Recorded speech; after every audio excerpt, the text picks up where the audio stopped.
د پښتو ټلویزیون درنو لیدونکو سلامونه او ښې چارې. د دې مهال خبري ټولګې ته ښه راغلاست. وایان نور محمد سالک. په سر کې کورني خبرونه.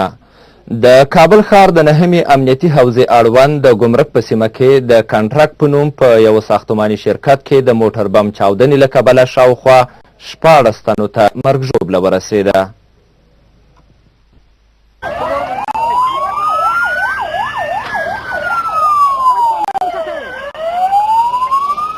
د کابل جلال آباد پر لویه لار د څرخي پله په سیمه کې د بهرنیو ځواکونو یو مرکز ته څیرمه د کنټرک په نوم یو ساختماني شرکت کې ځانمرګی برید شوی چې د لومړنیو معلوماتو له مخې یو تن پکې وژل شوی او شاوخوا 15 تنه نور پکې ټپیان شوي دي. چاودنه ډېره درنه وه چې د کابل ښار په ډېرو برخو کې غږ واورېدل شو. وسوال مخالفین وایي دغه برید دوی کړی او ادعا لري چې بهرنیانو ته درنه مرګ ژوبله اړولې ده.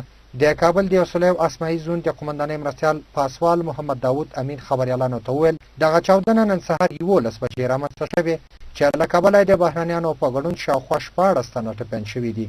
د ده په وینا یا د چاودنې خلکو ته درانه مالي زیانونه هم اړولي دي. موږ جواب دغه ولاړو چې وخت یو 2000 موټر راغلی دیواله څنګه د ولاړو وخت چې انفجار شو د ځان سره خو غټ دیواله مو غورځاو ځان سره دیواله مو غورځاو د مخکې یو څو مخکې هم دلته انفجار شوی و. نو دا زیاتره مسکینان دلته کار هم کوي د خپل پیلانو د نور د چینایي او دغه ډېر خلک دي دلته کار پکې کوي او دغه چې ګورو یو زخمین ترې نه راووته ډېر په بد نه زخمي خو زخمیان زیات وو یو 50 نفره به و داسې نه داخلي ده او خپل کارګران پکې زخمیان شوي وو. مننه ډېره بس مړه نشته دي زخمیان دي ټول نه دلته یو زخمي خو مونږ خپله ولي چې راووته ډېر په بد حالات کې او د هغه هم نو د داخلیان پکې زیات دي وطنیان. نوم دی جواد جان دلته شرکت و د اردوی ملي بخش کارم کوه بس د دې ځانه په دې دفتر باندې انتحاري کړی دا نور څوک نه دي ژوبل شوي دومره یو نفر هم امکان لري چې دغه داخلیان دي بس 12 کسه دي چې هغه دي زخمیان دي. نور زه خپله کارمند کانترک یم بخش د امنیتي کې زخمي شوي دي ټول داخلیان دي او 15 کسه یا 4 کسه خارجیان دي چې دوی زخمیان شوي دي او افغانیان مجموعاً 14 کسه راځي د غمره او یو هم چې افغانای ده نه موټر و بس موټر انتحاري شوی نو هیڅ معلوم نه ده باد شوی موټر معلوم نشد داسې سم او زمونږ شرکت کې کار کوه یو زمونږ رئیس لږ ذره ډېر پوخ ژوبل شوی ده. د ننګرهار ولایت په چپرهار ولسوالۍ کې د مین چاودنې له کبله 10 تنه ماشومان نجونې شهیدانې شوي دي او 3 تنه نورې ټپیانې شوي دي. دغه پیښه د 2 په سهار 8 بجې د دې ولایت د چپرهار ولسوالۍ د دولزو د ګارنال په سیمه کې رامنځته شوې ده چې له امله 10 تنه کوچنۍ ماشومان په شهادت رسېدلي دي او 3 نورې ټپیانې شوي دي. دغه پیښه هغه مهال رامنځته شوله چې یو شمېر کوچنۍ جنکیو چې عمرونه د 9 او 11 کلونو ترمنځ دي په دغه سیمه کې د خسو او خاشخاکو په ټولولو بوخت وه. د چپرهار ولسوال محمد صدیق دولزي پښتو ټلویزیون ته د ټلیفون پر لیک وویل د پلټنو داسې معلومیږي چې دغه مین په سیمه کې د څه مودې راهیسې ځای پر ځای شوی و. دا د چپرهار د ولسوالۍ د دولزۍ قانع سره څنګ کې شهید کلی ورته وایي د شهید کوټو باندې مشهور دي. دلته د سهار باندې 8 بجې دي چې دغه جنکیانې تللي دي 12 کسه جنکیان دي او خشاک کوي موږ څه ورته خشاک وایو څه ورته خس وایي خلک غریبکان دي خپلو غریبۍ د خاطر تللي خس کوي دا خس په خاطر باندې دلته چې راغلي دي کمیونټۍ دغه دا مین لیدلی ده د افغانۍ مین ده پرې لیدلی ده د کودارې سره دغه شوی ده ټکېدلی ده هغه د جنکیانې ترې راټولې شوي دي د 9 کسه شهیدانې شوي او 2 کسه ټپیانې دي یوه د صدامه کې بستر ده او یوه چې درملنه شوې ده راغله کور ته. د دې پیښې ټپیان د ننګرهار عامې روغتیايي روغتون ته د تداوۍ په موخه لیږدول شوي دي. چپرهار ولسوالۍ د ننګرهار د شمېر ناامنو ولسوالۍ څخه شمېرل کېږي چې وخت ناوخت پکې داسې ملکي خلک د نامعلوم کسانو لخوا په شهادت رسېږي. د یادونې وړ ده چې تېره ورځ هم د یو بارداره موټر چلوونکی په دغې ولسوالۍ کې د نامعلومو کسانو لخوا په شهادت ورسول شو او موټر ته یې وسلوالو اور اچولی و. د نشهیي توکو پر وړاندې د مبارزې وزارت په بېلابېلو ولایتونو کې د عامه ګټې اخیستنې لپاره 40 بنسټیزې پروژې لاسلیک کړي دي. د دغه وزارت د چارواکو په خبره د کابو میلیونونو افغانۍ په ارزښت یادې پروژې هغو ولایتونو ته ورکول شوي چې د کوکنارو په کښت کې کموالی راوستی دی. له بله پلوه د ولسي جرګې د نشهیي توکو پر وړاندې د مبارزې کمیسیون د یادو پروژو قراردادونه تر نیوکې لاندې راوستي او د چارواکو په خبره له شرکتونو سره د تړونونو په بهیر کې اداري فساد شوی دی.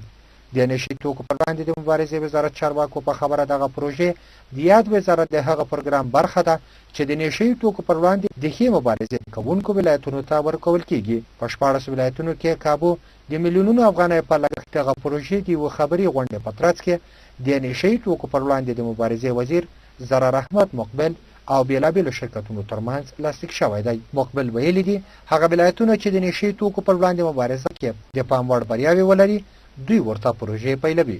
مقبل همداراز ویل چې په یادو پروژو کې د ښوونځیو، پلونو، استنادي دیوالونو، روغتیایي مرکزونو او حرفه‌ایي زده کړو مرکزونو په څېر ټولګټې بېخبناوې پروژې شاملې دي چې پر مټ به یې د یادو ولایتونو خلک د نشهیي توکو پر وړاندې مبارزې ته لا وهڅول شي. نوموړي زیاته کړه چې یادې پروژې شرکتونو ته له داوطلبۍ وروسته ورکول شوي دي، خو د ولسي جرګې د نشهیي توکو پر وړاندې د مبارزې چارواکي د داوطلبۍ پر دغه بهیر نیوکه کوي او رڼا یې نه بولي. که څه هم د تېرې لسیزې په اوږدو کې په هېواد کې د نشهیي توکو پر وړاندې مبارزې په ډګر کې میلیونونه ډالره لګېدلي دي، خو د ملګرو ملتونو د یو تازه راپورټ له مخې په هېواد کې د نشهیي توکو کار یو ځل بیا پر ډېرېدو دی. د دوی د راپورټ له مخې سږ کال د تېر کال په پرتله په هېواد کې د نشهیي توکو په کار کې 18% ډېروالی راغلی دی. د ارزګان په ولایت کې د کارکوونکو د ظرفیت د لوړولو په موخه 11 ورځنی ورکشاپ پیل شو. د ارزګان ولایت والي ښاغلي امیر محمد اخوندزاده وویل چې دا ورکشاپ د مالیې وزارت لخوا جوړ شوی دی او داسې ورکشاپونه د مامورینو په کارونو کې ښه والی راولي او د دې ورکشاپ وروسته به زموږ د ټولو ادارو په مالي بخش کې ښه بدلون راسي. والي وویل چې زموږ دغه ورکشاپونه د دې لپاره دي چې زموږ مامورین د مرکزي ادارې سره د اعتماد فضا رامنځته کړي.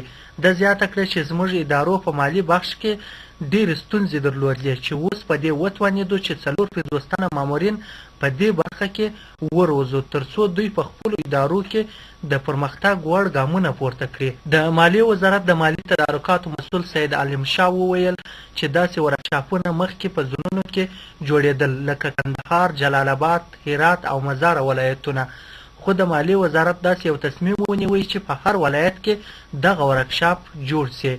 د زیاته کړه چې دغه ورکشاپ 3 برخې لري چې ابتدایي، متوسط او مالی، خو په ډېرو ولایتونو کې ابتدایي پړاو هم نه دی پیل شوی، خو ډېر ژر به دغه ورکشاپونه په ټولو ولایتونو کې پیل سي.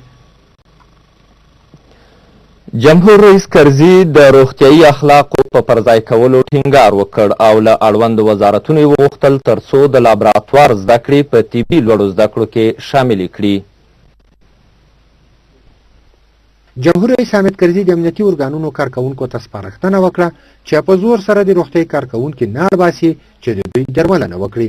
کرزي چې د اونۍ په ورځ په هېواد کې د طبابت د اخلاقو د لوړتیا په لومړني کنفرانس کې څرګندونې کولې وویل چې د هېواد امنیتي چارواکو ته به سپارښتنه وکړي چې په زور سره د امنیتي کارکوونکو لخوا په روغتیایي کارکوونکو د فشار مخه ونیسي. کرزي په خپلو خبرو کې ویلي دي ما ته دغه راپورټ د ICRC لخوا هم را رسېدلی، زه یې هم تکراروم. طبیعي ده چې زموږ په ټولنه کې بېلابېل حالات رامنځته کیږي. د عامې روغتیا وزارت په داسې حال کې طبابت د اخلاقو د لوړتیا لپاره کنفرانس جوړوي چې د هېواد په روغتونونو کې له ناروغانو سره د روغتیایي کارکوونکو پر بد چلند نیوکې شوي دي. په دغه کنفرانس کې به د طبي مسلکي اخلاقو په ارزښتونو او ستونزو خبرې وشي. کرزي له ټولو روغتیایي کارکوونکو وغوښتل ناروغانو ته د درملنې په مهال کې جدي پاملرنه وکړي. حامد کرزي افغانان د طبابت او ساینس له پلوه تر ټولو وروسته پاتې وګڼل او ویل چې په هېواد کې د طبابت پرمختیا وخت ته اړتیا لري. په کنفرانس کې جمهور رئیس ټینګار وکړ چې باید په روغتیایي برخه کې د لابراتوارونو پیاوړتیا ته پاملرنه وشي ځکه چې د ناروغۍ په تشخیص کې مهم رول لري. دا لومړی ځل نه دی چې په هېواد کې د روغتیایي کارکوونکو پر بد چلند خبرې کیږي. ډېر خلک له هېواد نه بهر ته درملنې په موخه د ناروغانو د تګ یو مهم لامل په هېواد کې د روغتیایي کارکوونکو بد چلند ګڼي. ځکه ویل کېږي چې په وروستیو کلونو کې سره له دې چې د حکومتي روغتونونو سربیره ډیر شخصي روغتونونه جوړ شوي خو په دغو روغتونونو کې د مسلکي روغتیایي پرسونل د نشتون ترڅنګ د ډیرو پیسو په اخیستلو سره له ناروغانو سره سم چلن هم نه کېږي. یوې نړیوالې ورځپاڼې له افغانستانه په لوړه کچه د سرو زرو د ایستلو موضوع افشا کړې چې دوبۍ او یا هم نورو هیوادونو ته لیږدول کیږي. نیویارک ټایمز ورځپاڼې په خپل وروستي راپورټ کې له افغانستانه په لوړه کچه د سرو زرو د ایستلو موضوع افشا کړې ده. نیویارک ټایمز ورځپاڼه په خپل راپورټ کې لیکلي چې سره زر په دې وروستیو کې په منظم ډول له افغانستانه ایستل کیږي. د راپورټ له مخې دا سره زر ډیری د بې نظمه پرې شویو میلو په بڼه د الوتکو د مسافرینو په لاسي بکسونو او جیبونو کې ځای پر ځای او ایستل کیږي. دې مسلې افغان او امریکایي چارواکي حیران کړي چې ښایي هغو کسانو به چې کاروبار یې د تورو پیسو سپینول دي له افغانستانه د پیسو د ایستلو کومه نوې لاره موندلې وي. ورځپاڼه د کابل د هوایي ډګر د امنیتي چارواکو په حواله لیکي چې د دې سرو زرو ډیره برخه په ملکي الوتنو کې دوبۍ ته وړل کیږي. د نیویارک ټایمز راپورټ زیاتوي چې دا سره زر ډیر وخت مجردو مسافرو په درنو سفري بکسونو کې د کابل له هوایي ډګره دوبۍ ته لیږدول کیږي. خو دا مسافر د سیټونو له پاسه له خاص ځای څخه د درنو بکسونو د احتمالي لوېدو د ګواښ په اړه ښه پوهول شوي دي. د کابل د هوایي ډګر مسؤلان د مثال په توګه په 13 اکتوبر میاشت کې د یو مورد یادونه کوي چې یو مسافر د پرې شوي میلو په بڼه څه باندې 22 کیلوګرامه سره زر